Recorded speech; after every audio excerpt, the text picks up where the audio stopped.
السلام علیکم، میں ہوں انیلا اور اس وقت آپ موجود ہیں میرے یوٹیوب چینل انیلاز ناول پر۔ ناول آتش عشق، قسط نمبر 8، تحریر انیلا شیخ۔ پارس، مجھے چھوڑ کر نہیں جائیں پلیز پارس، مجھ سے دور نہیں جائیں۔ وہ روتی ہوئی صدائیں دینے لگی، چوٹ کی درد سے کرا رہی تھی، آنکھوں سے آنسو جاری تھے۔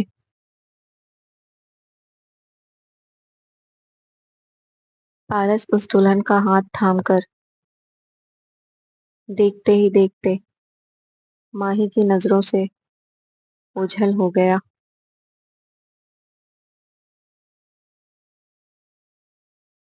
ماہی کی چوٹ کی تکلیف اتنی زیادہ تھی کہ اس سے اٹھا نہیں جا رہا تھا۔ آس پاس کوئی نہ تھا۔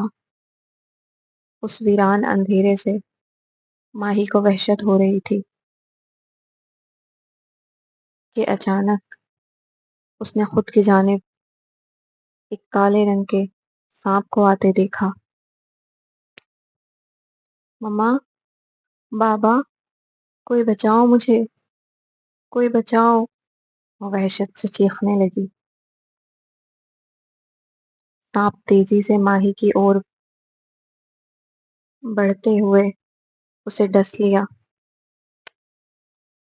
آہ! ماہی بے اختیار چیخی۔ اس کی آنکھ کھلی تو خود کو اپنے کمرے میں پایا، پسینے سے شرابور ہو چکی تھی۔ خوف سے اس کا پورا وجود کانپ رہا تھا۔ گھڑی پر نظر ڈالی تو صبح کے 4:30 بج رہے تھے۔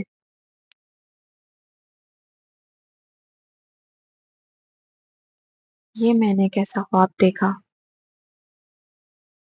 فجر ہونے والی ہے۔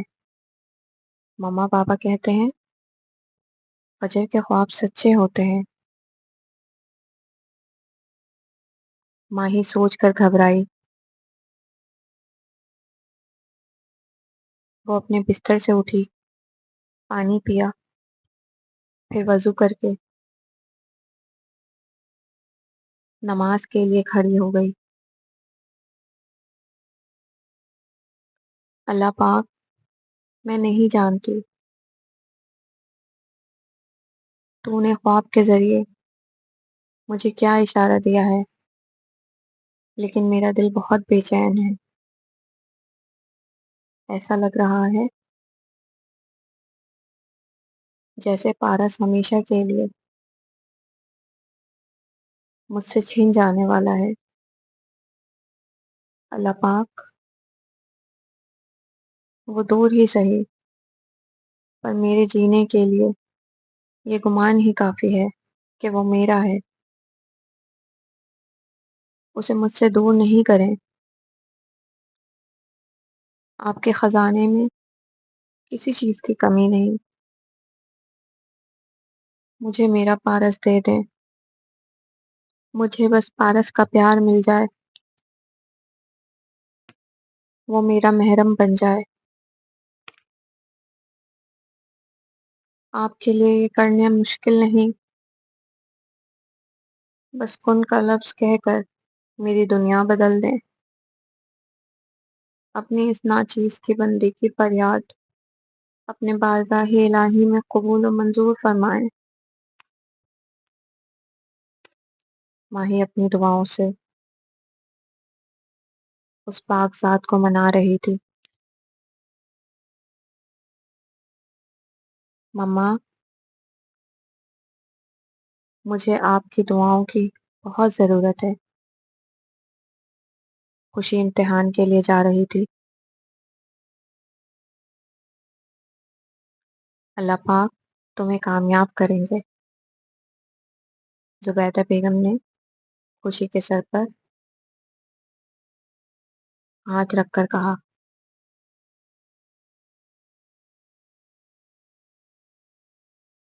وین آ گئی ہے، مما میں جا رہی ہوں،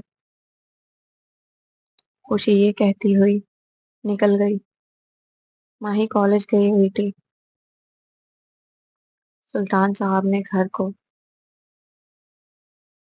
گرل سے پیک کروا دیا تھا۔ اب وہ اور عثمان جا چکے تھے۔ کامران کے والدین نے اس واقعے کے بعد کامران کو اس کے تایا کے گھر چھوڑ آئے تھے۔ ماہی، تم آج کے دن نہا کر آئی ہو؟ کلاس کے ایک طلبہ نے پوچھا۔ ہاں، میں تو روز نہا کر آتی ہوں۔ اس میں حیرانی کیسی؟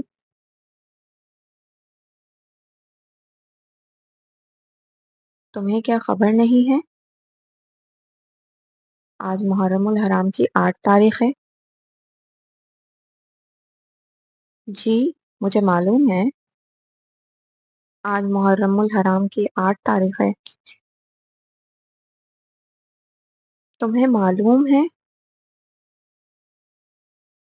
پھر بھی تم نے آج کے دن نہا لیا۔ اس میں کون سی قیامت ٹوٹ پڑی ہے؟ روز نہانا صحت کے لیے اچھا ہوتا ہے۔ ڈاکٹر بھی یہی کہتے ہیں۔ میرے پاپا آرمی میں ہیں، وہ بھی روز نہاتے ہیں۔ انہیں تو باقاعدہ آرڈرز ملتے ہیں۔ انفیکٹ وہ تو سردیوں میں بھی ٹھنڈے پانی سے نہاتے ہیں۔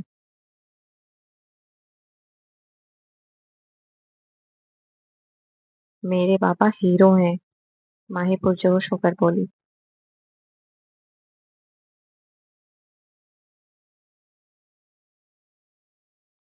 تمہیں معلوم ہے محرم الحرام کی 8 تاریخ کو کون نہایا تھا؟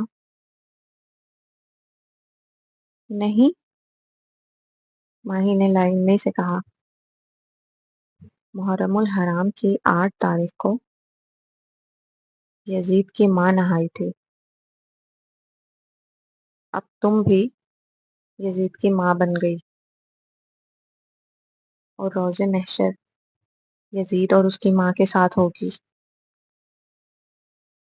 پاگل ہو گئی ہو کیا؟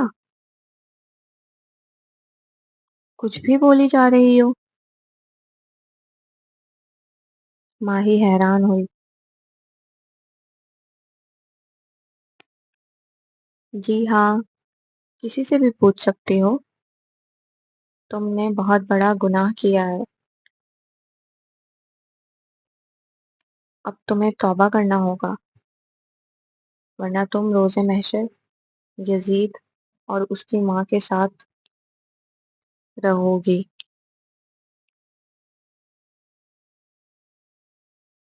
اچھا، ایسا کہاں لکھا ہے؟ قرآن، حدیث، کسی چیز کا حوالہ پیش کرو۔ ماہی غصے سے سرخ ہوئی۔ وہ سب مجھے نہیں معلوم، میں نے اپنی مما سے سنا ہے، اور انہوں نے میری نانی سے۔ 2 3 لڑکیاں اس لڑکی کے ساتھ مل کر ماہی کو یزید کی ماں کہہ کر چڑھانے لگی۔ دروازے پر دستک ہوئی۔ مما کھولیں، میں ماہی ہوں، ماہی نے آواز دی۔ مما، ماہی کالج سے روتی ہوئی آ کر زبیدہ بیگم کے گلے لگی۔ کیا ہوا میری بچی؟ آپ رو کیوں رہی ہو؟ زبیدہ بیگم نے فکر مندی سے پوچھا۔ مما، کیا میں یزید کی ماں بن چکی ہوں؟ ماہی نے روتے ہوئے پوچھا۔ ایسا تم سے کس نے کہا؟ کالج کی لڑکیوں نے کہا۔ وہ سب کہتی ہیں جو بھی محرم الحرام کی 8 تاریخ کو نہاتا ہے وہ یزید کی ماں بن جاتا ہے۔ اور اب روز محشر یزید اور اس کی ماں کے ساتھ رہوں گی۔ ماہی نے بڑی ہی معصومیت سے کہا۔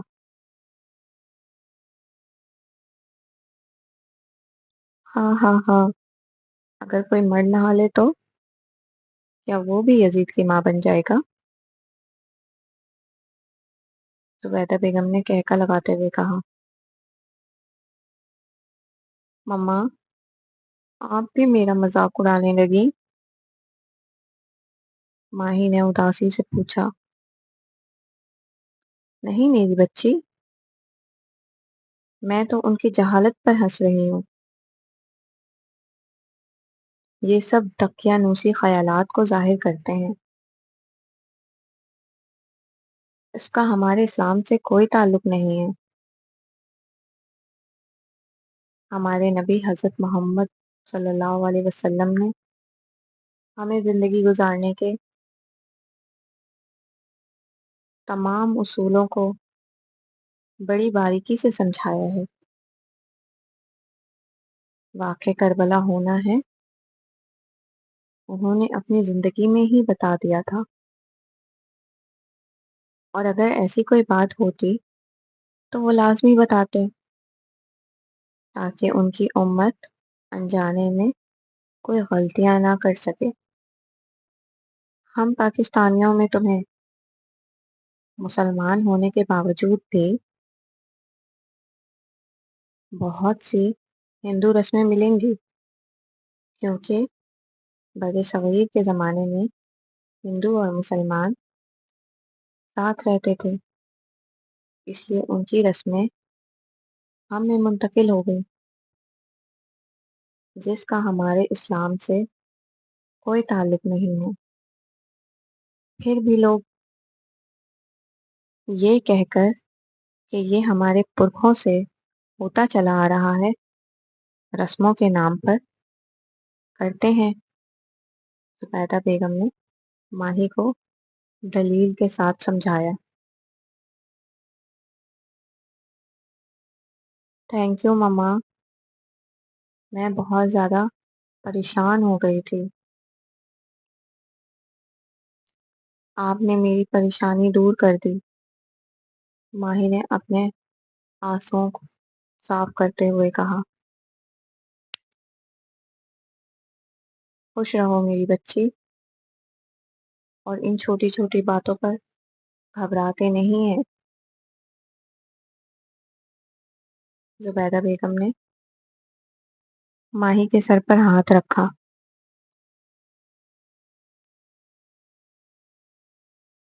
ماہی اسباب میں سر ہلا کر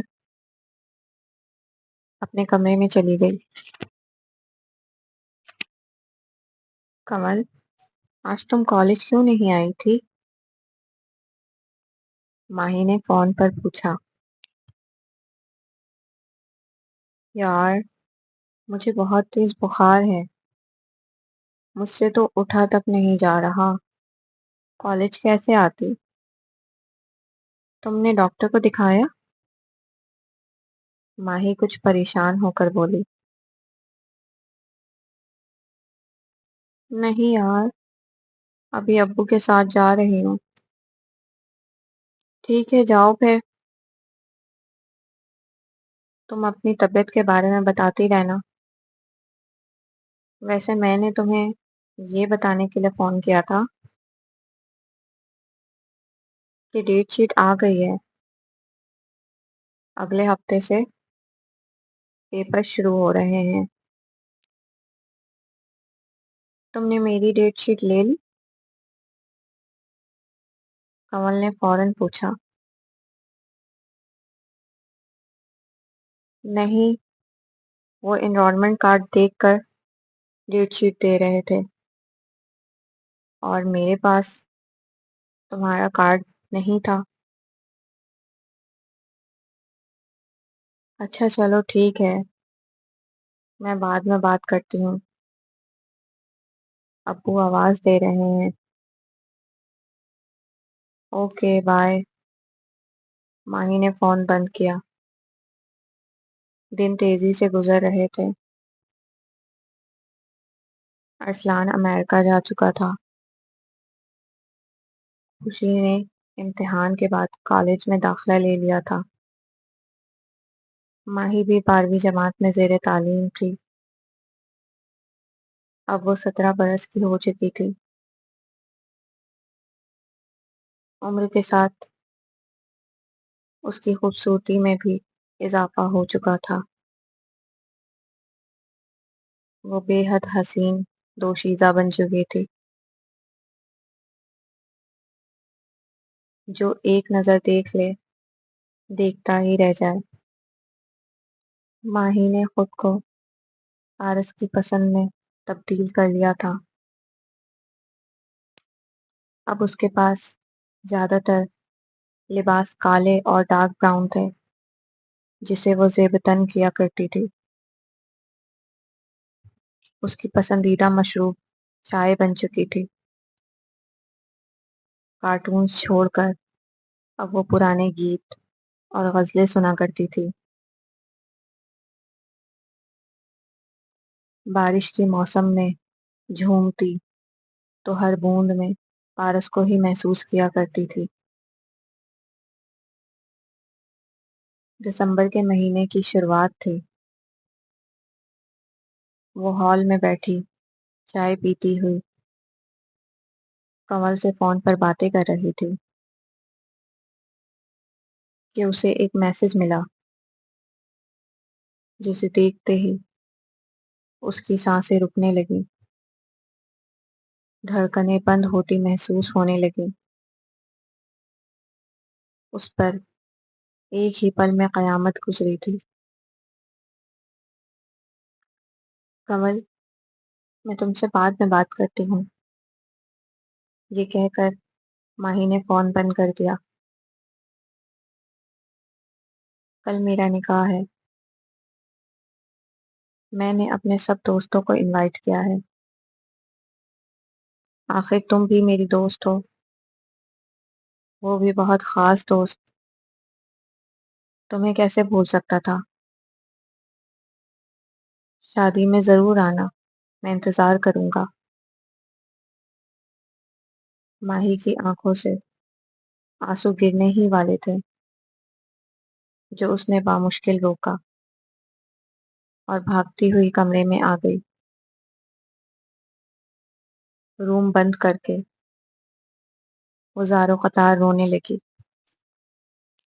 کیوں؟ کیوں؟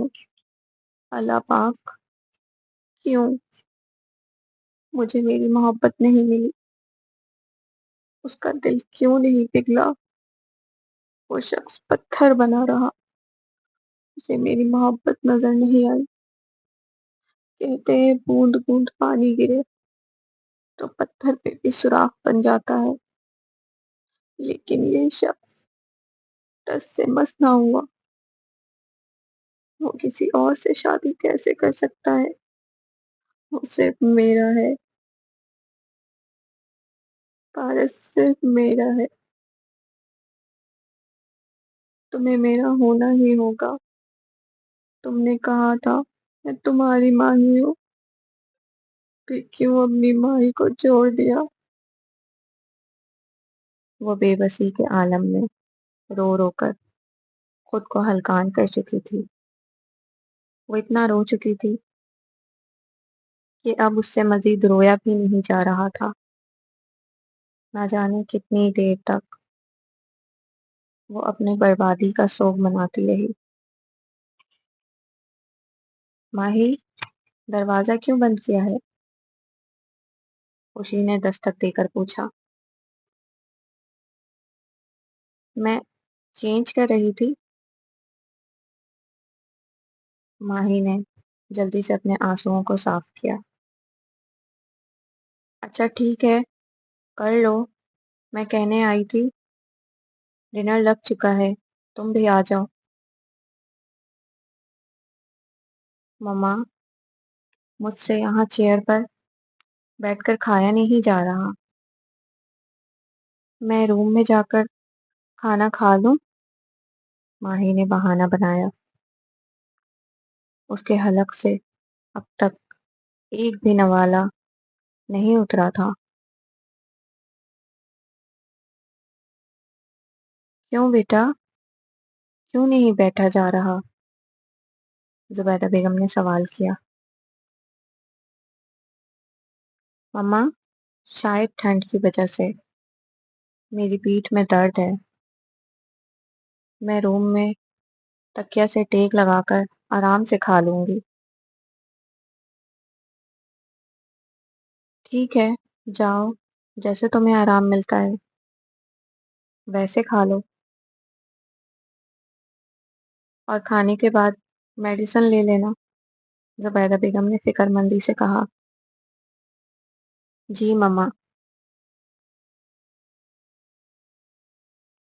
ماہی کمرے میں آ کر کھانا سائڈ پر رکھ کر پھر سے رونے لگی۔ اس نے دیکھا جب سب نے کھانا کھا لیا تو وہ اپنا کھانا واپس کچن میں رکھ آئی۔ اس سے کچھ کھایا جاتا تو وہ کھاتی، اس پر تو دکھ کا پہاڑ ٹوٹ پڑا تھا۔ شام سے وہ کمرے سے باہر نہیں نکلی تھی۔ خوشی ڈنر کے بعد آ کر سو گئی۔ سب سو چکے تھے لیکن ماہی کو نیند نہیں آئی۔ وہ رات بھر جاگ کر اسی کرب میں مبتلا تھے کہ کل اس کا پارس کسی اور کا ہو جائے گا۔ خوشی فجر کے لیے اٹھی تو ماہی پہلے سے جاگ رہی تھی۔ یہ دیکھ کر وہ کافی حیران ہوئی۔ یہ تو کرشمہ ہو گیا، آج ماہی مجھ سے پہلے اٹھ گئی ہے۔ خوشی بے یقینی سے بولی۔ ماہی نے مصنوعی مسکراہٹ چہرے پر سجایا۔ فجر کی ادائیگی کے بعد خوشی دوبارہ سو چکی تھی، جبکہ ماہی نے اپنا سوگ جاری رکھا۔ ماہی نے صبح بھی ناشتہ نہیں کیا۔ سب کو یہ کہہ دیا کہ میں نے پہلے ہی کھا لیا تھا۔ دوپہر میں بھی اس نے یہی بہانہ بنایا۔ ماہی نہ سو رہی تھی اور نہ ہی کچھ کھا رہی تھی، وہ خود کو اذیتیں دے رہی تھی۔ شام میں سلطان صاحب اور عثمان چھٹی پر آ گئے تھے۔ سب ڈائننگ ٹیبل پر بیٹھ کر ڈنر کر رہے تھے۔ سلطان صاحب آئے تھے اس لیے ماہی کو بھی مجبوراً بیٹھنا پڑا۔ آج اس کا نکاح ہے، آج وہ ہمیشہ کے لیے کسی اور کا ہو جائے گا۔ ماہی بیٹھی سوچ میں ڈوبی ہوئی تھی۔ ماہی بیٹا، کھانا کھاؤ۔ ماہی اپنا کھانا لے کر بیٹھی ہوئی تھی۔ یہ دیکھ کر سلطان صاحب نے کہا، نہیں بابا، مجھے کھانا نہیں کھانا، مجھے بھوک نہیں ہے، میری طبیعت ٹھیک نہیں لگ رہی۔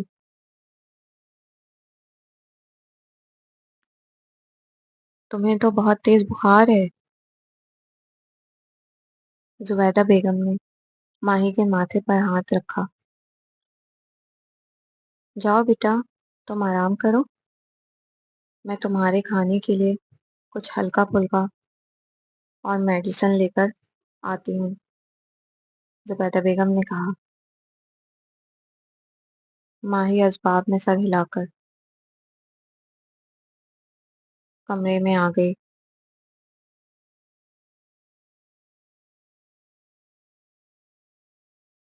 وہ کسی اور سے نکاح کر رہا ہے آج۔ میری آخری امید بھی ٹوٹ گئی۔ میں اس کی محرم نہ بن سکی۔ آج وہ کسی اور کا ہو جائے گا۔ میں کیسے جی پاؤں گی؟ اس کے بغیر مجھے ایسا لگ رہا ہے میری سانسیں رک رہی ہیں، میرا دل ڈوب رہا ہے، کوئی مجھ سے میری زندگی چھین رہا ہے۔ یا اللہ، مجھے سکون نہیں آ رہا، مجھے سکون بخش دے، کوئی معجزہ کر دے، یا تو پارس کو میرا بنا دے یا مجھے اپنے پاس بلا لے۔ زبیدہ بیگم ماہی کے لیے میڈیسن لے کر آئیں تو ماہی کو بے ہوش دیکھ کر بے اختیار ان کی چیخ نکلی۔ ان کی آواز سن کر سلطان صاحب، خوشی اور عثمان بھاگتے ہوئے آئے۔ سلطان صاحب، دیکھیں نا میری بچی کو، کیا ہو گیا ہے؟ زبیدہ بیگم روتی ہوئی بولی، ماہی، کیا ہوا بیٹا؟ سلطان صاحب نے ماہی کے گال تھپ تھپاتے ہوئے کہا، یہ بولتی کیوں نہیں ہے؟ زبیدہ بیگم مسلسل روئی جا رہی تھی۔ خوشی بیٹا، پانی لے کر آؤ، سلطان صاحب نے کہا۔ خوشی بھاگتی ہوئی پانی کی بوتل لے کر آئی۔ سلطان صاحب نے ماہی کے منہ پر پانی کے چھینٹے مارے، مگر ماہی کو ہوش نہ آیا۔ میں گاڑی نکال رہا ہوں، آپ جلدی چادر اوڑھ کر آئیں۔ سلطان صاحب زبیدہ بیگم سے مخاطب ہوئے۔ سلطان صاحب نے ماہی کو گود میں اٹھا کر گاڑی کی بیک سیٹ پر لٹایا۔ زبیدہ بیگم ماہی کا سر اپنی گود میں رکھ کر بیٹھ گئیں۔ وہ دونوں ہاسپٹل کے لیے روانہ ہو چکے، جبکہ خوشی اور عثمان گھر پر ہی تھے۔ ہاسپٹل پہنچنے کے بعد ماہی کو ایمرجنسی میں دکھایا۔ دونوں روم کے باہر بینچ پر بیٹھے ڈاکٹر کا ویٹ کرنے لگے۔ اللہ پاک، میری بچی کو اچانک کیا ہو گیا؟ سلطان صاحب، میری بچی ٹھیک تو ہو جائے گی نا؟ زبیدہ بیگم روتے ہوئے پوچھی۔ حوصلہ رکھیے، اللہ بڑا غفور الرحیم ہے، سلطان صاحب نے تسلی دی۔